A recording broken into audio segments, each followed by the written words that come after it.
Let's just focus on one or two other top stories. President Uhuru Kenyatta will address a joint seating of the 12th Parliament tomorrow. The address comes amidst a sharp division between the Jubilee Party and the opposition following the nullification of President Kenyatta's victory by the Supreme Court. Jubilee Party, which won a majority of the seats in both the National Assembly and the Senate in the just concluded elections, is once again comfortably set to control the 12th Parliament. NASA MPs have threatened to boycott this seating.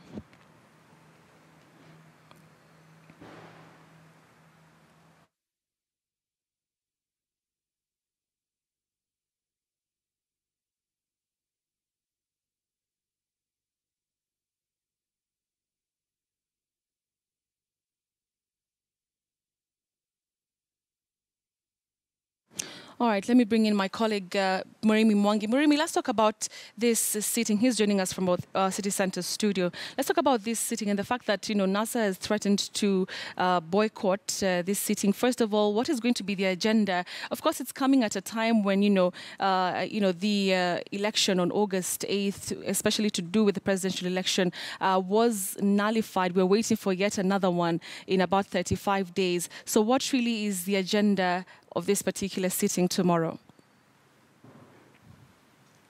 Good morning, Betty. In an ideal situation where you have the legislature in place and a president in place from a fresh election, it is an opportunity for the president to give his agenda for his government and to try to marry that with the legislative agenda of Parliament. But in the current scenario, of course, President Uhuru Kenyatta will be addressing that sitting in his capacity as the incumbent president here. But of course, we expect that sitting to, in a way, illustrate what the Jubilee government would be seeking from Parliament in terms of legislation to facilitate the projects of the executive. You remember back in 2013, the president in his state opening of Parliament did mention that there was need to expand infrastructure, tackle such challenges as poverty and unemployment among the youth in the very first sitting of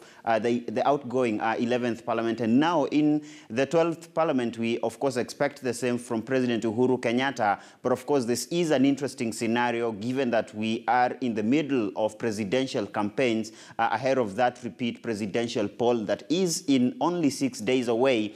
And a number of opposition legislators have expressed objection to that inaugural first sitting of the joint sitting of the two houses as called by President Uhuru Kenyatta. And part of their argument, some are saying that they are busy with the presidential campaigns. Others are saying that in the present scenario, to them, President Uhuru Kenyatta is a presidential candidate, just like opposition leader Raila Odinga. But of course, Parliament has made it clear that the president will be addressing that first joint sitting of the two chambers of Parliament in his capacity as president, and that is a matter of procedure. But of course, it will be interesting to see which opposition legislators turn out for that very important sitting of Parliament, because in a way it will inform what would be the development agenda of the executive tied to the legislative agenda of Parliament to facilitate that, Betty. All right, just looking forward, Murimi Mwangi, what will be top on the agenda for Parliament once it officially begins its sittings? Just looking forward away from the sitting tomorrow.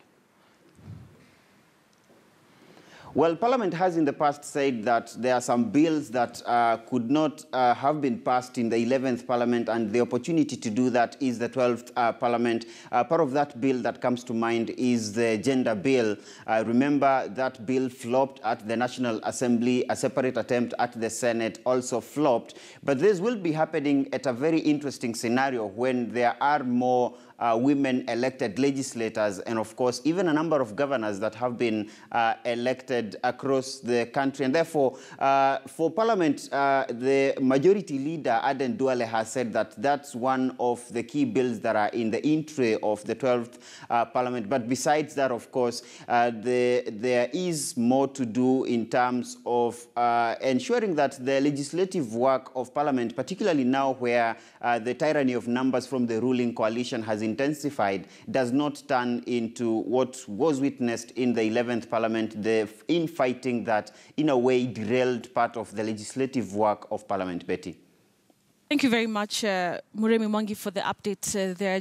He's been talking to us about that address that's going to be happening tomorrow in Parliament.